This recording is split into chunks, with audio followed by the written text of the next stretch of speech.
Hey guys, Paragon here. Today I'm thrilled to present a comprehensive build and leveling guide for the Season 2 Sorcerer Arch Lash Lightning build that I've been working on. This construct, amplified by the fresh Vampiric Powers introduced in Season 2 Season Blood, as well as the new changes to uniques and aspects, has just astounded me with its sheer potency. Though this build is still full of potential, I'm very eager to share its current framework. Rest assured, as I develop it, I'll continually refresh this guide with update videos and optimized versions. In the initial leveling phases, I experimented with Ignite, Firewall, and Hydras, aiming to gauge the new mechanics in Vampiric Powers. However, I suspect that Chain Lightning build might have been the better build for quicker leveling. I'll leave that up to you. It wasn't until around level 40 that I transitioned to this build, as it necessitates an array of passives to perform well enough. Otherwise, it just lacks the finesse needed to really make it shine. So you definitely want to wait till around level 40. With all your renown passive points allocated by level 40, pivoting to this build is much easier. If you don't have all of your renown rewards, I would consider waiting until level 50 to swap to this build. As you can see from the demonstration here, it just totally annihilates content. And notably, this is without any mandatory aspects or uniques. I simply equipped gear during the leveling process. I made an effort to incorporate cooldown reduction and attack speed where feasible, but generally, I adopted a more improvised approach. Therefore, there's substantial room for refinement here. Navigating this build, I effortlessly advanced into World Tier 3 at level 42 and subsequently into World Tier 4 at just level 55. And I suspect I could have easily pushed into World Tier 4 Capstone at level 50. With the gameplay of those pivotal boss encounters I've included for reference, upon breaching World Tier 4, my strategy revolved around just doing Blood Harvest, unlocking boxes with keys I had saved up, and vanquishing elite packs in the Blood Harvest for quick leveling. By level 60, I was fully equipped with ancestral gear and weapons. The gameplay speaks for itself. The build's overpowering efficiency is just totally undeniable, annihilating adversaries within moments. I was compelled to publish this guide promptly to allow everyone to experience this explosion of fun, and I will continue to maintain its relevancy with ongoing updates. I'll trust you will find immense enjoyment and success with this build. Now, without further ado, let's delve into the specifics of the gear, passives, and importantly, the Vampiric Powers. All right, guys, so I want to go over the passives first, and then we'll talk about Vampiric Powers really quick, and then I'm going to go over the gear choices. I'm going to try to be as quick as possible. I left a build link in the description below to diablobuilds.com. On the website, if you look, it has a list of all the enchantments that you should use and all the gear. Just note that I have Isu's Heirloom on there. I don't have that yet, but you can get Isu's Heirloom by just farming Grim Favors. Whenever you turn them in, you have a chance to grab these Trembling Hands, Gurgling Heads, Blackened Femur, and then there's a heart that drops also. You go to the little hole left of the Whispering Tree, go inside of it, go down into the end. You will assemble this body together. It will spawn a boss. You kill the boss, and it has a higher chance to drop the Isu's Heirloom. That's really good because it gives you a lot of crit chance and movement speed and critical strike damage. So eventually that's what you want to get on your boots. And then probably chest piece, I would say Raiment of the Infinite, just because it allows you to pull stuff together when you teleport. But for now, I didn't put that on the build guide. I wanted to keep it simple. I tried to list all the prefixes and suffixes that I think you should stack, but to keep it simple, you want to get as much attack speed and cooldown reduction as you can. And then stack as much life and defensive skills as you can on pieces of gear. So I'm not going to go over all the gear. That's pretty much, you can just look on the build guide and you can pretty much guess what you should need.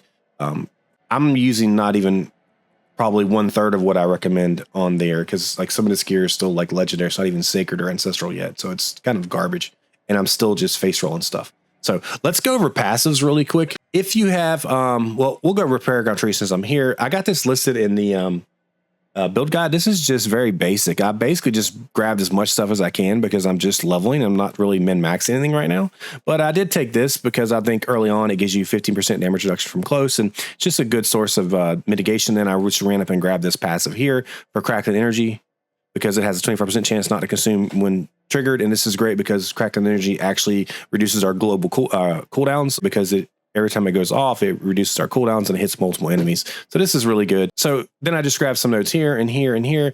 These are just like extra Crackling Energy damage and lightning damage, as well as some just extra resistance. Not really that important. Do whatever you feel like you want to do here. I'm going to definitely change this later and min-max it later. But while I'm leveling, this is not important. Let's go over to skill tree. So on the skill tree here, I will say for the skill tree, if you already are 50 and you have unlocked all of your renown points, just copy the skill tree that I have listed on the build guide. It's pretty much going to be what you need. For those of you that want to transition to this build, I would say if you've unlocked all of your passive points through the renown system, then you can probably switch around level 40. Otherwise, I would wait till about 46 or 47, maybe 48 to switch over to this, because you're going to need at least a minimal set of points, and it's pretty close to that to actually get it up and running to make it feel good. So let's just refund these, and I'll just go over quickly how I would level it if you're trying to transition into this. You want to start by putting 5 points into Arch Lash, enhanced Arch Lash, Glinting Arch Lash. This gives us, every time we hit a stunned enemy, it's going to reduce the cooldown. Whenever we critically strike with Arch Lash, it's going to swipe an additional time. Okay, so we're going to just grab Fireball here for the enchantment effect, so we can get some CDR. And we're going to grab 3 points into Potent Warding. Now, if you told me we were going to use Potent Warding last season, I would have laughed, because resistance just didn't work. But actually, they work good this season, and this is a really good skill, so take this. We're going to put 1 point into here, Elemental Attunement. This allows us to reset our defensive cooldowns once every 10 seconds. I think 1's all you need. Later on, you can put 2 more into this if you want to guarantee that they go off whenever you can, but 1 is probably enough. So the next 3, we're going to go ahead and grab 3 points into Flame Shield to grab the 50% heal. We're going to grab 3 points into Teleport to get the reduced damage reduction whenever you teleport. Keep in mind, if you feel like you have enough damage reduction, then by all means, go ahead and take Mystical Teleport. It will generate more crackling energy, which means more cooldown reduction. 3 points into Mystical Frost Nova to get the vulnerable. And then we're going to go ahead and move on down here. We're going to go ahead and grab 3 points into Lightning Spear and grab Invoked Lightning Spear. So whenever Lightning Spear hits an enemy with a critical strike, it will stun them.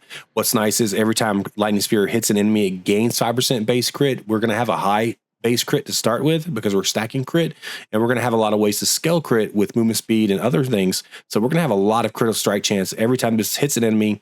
It's going to just ramp up to 100% crit. It's going to stun everything on the screen, which is going to increase our ability to reduce cooldown. So really good. 3 points into Precision Magic, because this is lucky hit chance, and this build revolves around lucky hit. So we want to get lucky hit as high as possible. From here, we're going to go ahead and go down and grab 1 into Ball Lightning and 1 into Enhanced Ball Lightning. We're not going to take either one of these, because it doesn't really do anything for our build. All we really care about is the Ball Lightning in this right here. Is the damage rate is increased by 200% of your attack speed, and we are stacking a lot of attack speed. So this is going to absolutely just decimate stuff. And then 3 points here. What this does is critical strike chances with shock skills create crackling energy, and our lucky hit is going to go off nonstop. So this is going to generate a lot of crackling energy, which again works with our overflow energy to reduce cooldown. Okay, so once you got 3 points into Static Discharge, 2 points into your Ball Lightning, let's go ahead and come on down here and put 1 point into Coursing Currents, and then grab 3 points into your ultimate here. This is going to basically be our bread and butter. This is why we stack as much cooldown reduction as possible, because for 10 seconds while this is up, it will cast one of your core conjuration or mastery skills every time you cast this. So it basically casts a ton of Ball Lightning. It will cast a ton of Lightning Spears, and it will cast some Fireballs. Okay, so this is going to do a lot of work. And our goal is to keep this off of cooldown. Now, there's been times where I've been able to use this, and basically by the time it's over, it'll be up again. So there are times where I have to wait 4 or 5 seconds to get it back up again. Just depends on how many cooldowns you have to use and how lucky you get with the this right here. So go ahead and take Overflowing Energy next. Overflowing Energy makes it where Crackling Energy hits an additional enemy. So every time a Crackling Energy goes off, it hits twice. Every time it hits an enemy, it reduces your shock cooldowns. Every time it goes off, you're going to get the cooldown reduction. This is going to go off like really, really fast, because when this is active, this is going to give you Crackling Energy, pulses 25% faster, and costs no charges. So we're going to just max our charges out to 10, and for 10 seconds, this is going to nonstop reduce our cooldown. So this actually will reduce its own cooldown by quite a bit in combination with this. And if you're going against an elite or a boss, this is increased to 0.25 seconds. So that's actually huge.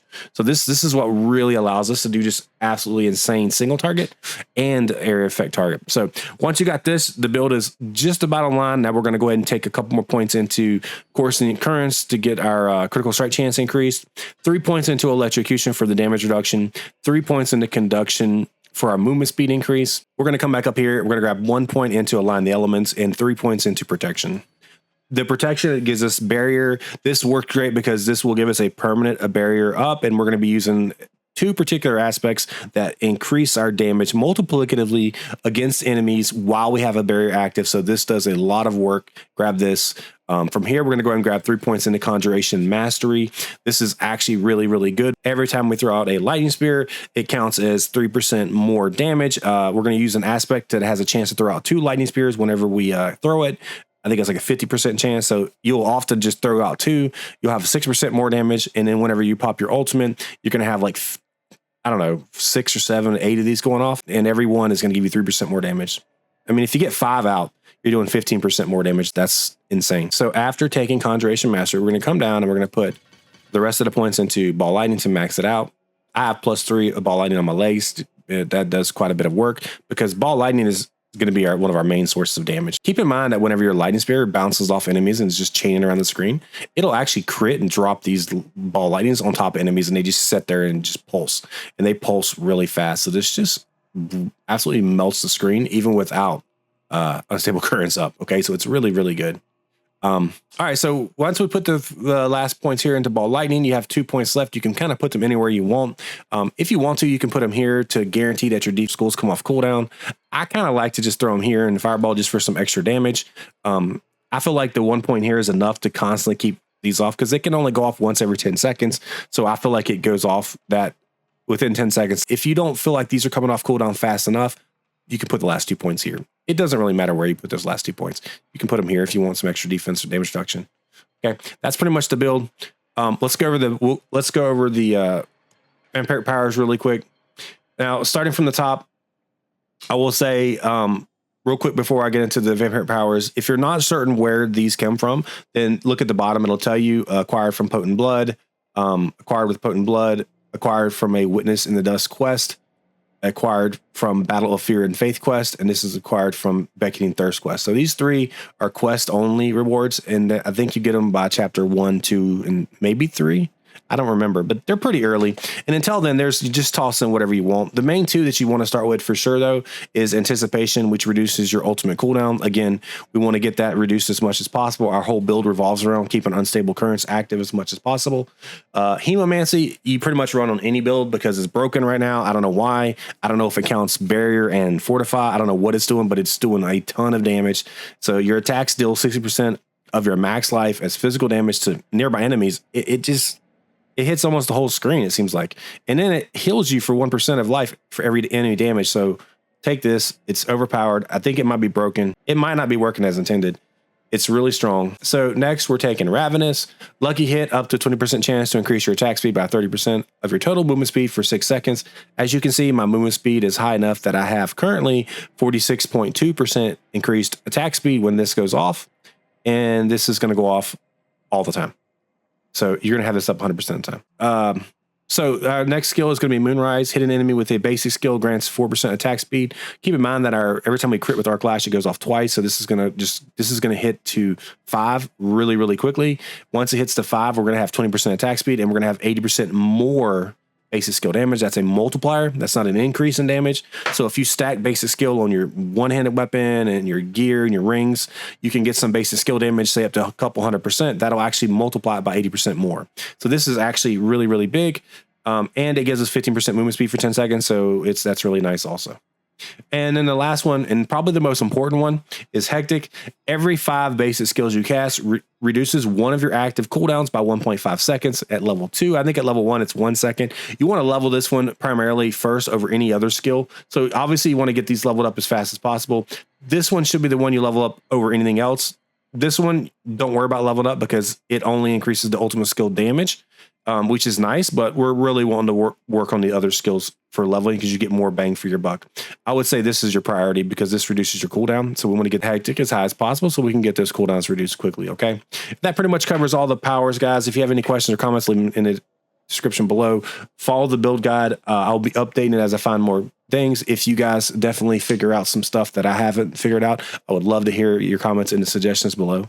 Okay, guys, as we wrap up today's guide, I just want to take a moment to reflect on a personal milestone that's around the corner for me, and I'm on the verge of reaching 1,000 subscribers on YouTube, a number that signifies so much more than just a count. It represents the vibrant community we're building together, united by our passion for gaming. This journey to 1,000 is paved with every shared strategy, celebrated victory, and even the moments of sheer exhilaration in gaming we've all experienced together.